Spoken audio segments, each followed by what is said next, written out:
Indeed, those who believed and those who were Jews or Christians or Sabaeans, those who believed in Allah and the last day and did righteousness, will have their reward with their Lord, and no fear will there be concerning them, nor will they grieve. Explanation. This verse emphasizes that salvation is based on faith in Allah, belief in the last day, and good deeds, regardless of one's religious background. It promotes inclusivity and accountability. And recall, O children of Israel, when we took your covenant and we raised over you the mount, saying, take what we have given you with determination, and remember what is in it, that perhaps you may become righteous. Explanation. This verse reminds the children of Israel of the covenant they made with Allah to follow his commands and the significant events during their journey, urging them to remain steadfast. Verse 64. Then you turned away after that, and if not for the favor of Allah upon you and his mercy, you would have been among the losers. Explanation. Despite their covenant, many from the children of Israel turned away from their promises. However, Allah's mercy saved them from destruction. Verse 65. And you had already known about those who transgressed among you concerning the Sabbath, and we said to them, be apes despised. Explanation. This verse refers to the punishment of a group of Israelites who violated the sanctity of the Sabbath by engaging in prohibited activities, serving as a lesson in obedience. Verse 66. And we made it a deterrent punishment for those who were present and those who succeeded them, and a lesson for those who fear Allah. The punishment was meant as a warning for future generations to avoid disobedience and remain mindful of Allah. Verse 60 recall when Moses said to his people, indeed, Allah commands you to slaughter a cow. They said, do you take us in ridicule? He said, I seek refuge in Allah from being among the ignorant. Explanation. The verse recounts the commandment given to the Israelites regarding the slaughter of a cow and their initial reluctance, which demonstrated their lack of submission. Verse 68. They said, call upon your Lord to make clear to us what it is.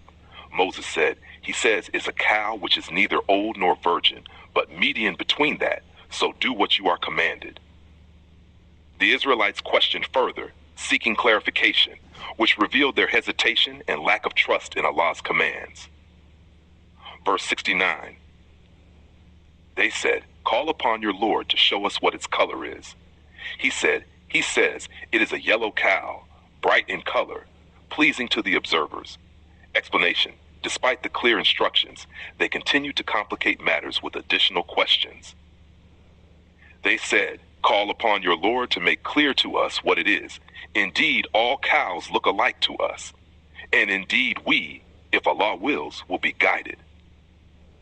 Explanation. The Israelites' repeated questions highlighted their reluctance and overcomplication of a simple command. Moses said, he says it is a cow neither trained to plow the earth nor to irrigate the field, one free from fault with no spot upon her. They said, now you have come with the truth. So they slaughtered her, but they could hardly do it. Explanation. After much hesitation and questioning, they finally obeyed the command, but their reluctance showed their lack of true submission. And recall, when you slew a man and disputed over it, but Allah was to bring out that which you were concealing. This verse refers to an incident where a murder occurred, and Allah revealed the truth through his guidance and intervention. So we said, strike the slain man with part of it. Thus does Allah bring the dead to life, and he shows you his signs that you might reason. Explanation. Allah instructed the Israelites to strike the dead man with part of the sacrificed cow, and the man was miraculously brought back to life, demonstrating Allah's power. Verse 74. Then your hearts became hardened after that, being like stones or even harder. For indeed, there are stones from which rivers gush forth, and there are some of them that split open, and water comes out, and there are some of them that fall down for fear of Allah. And Allah is not unaware of what you do. Explanation. This verse criticizes the hardened hearts of the Israelites, comparing them to stones that are more responsive to Allah's will. Verse 7, you covet, the hope, O believers, that they would believe for you, while a party of them used to hear the words of Allah and then distort the Torah after they had understood it while they were knowing. Explanation. The verse highlights how some among the Israelites knowingly distorted Allah's message, making it challenging for them to accept the truth. Verse 76. And when they meet those who believe, they say, "We have believed." But when they are alone with one another, they say, "Do you talk to them about what Allah has revealed to you, so they can argue with you about it before your Lord? Then will you not reason?" This verse exposes the hypocrisy of some among the Israelites, who pretended to believe while conspiring in secret against the believers. These verses collectively remind readers about the importance of faith, obedience, and sincerity in their relationship with Allah.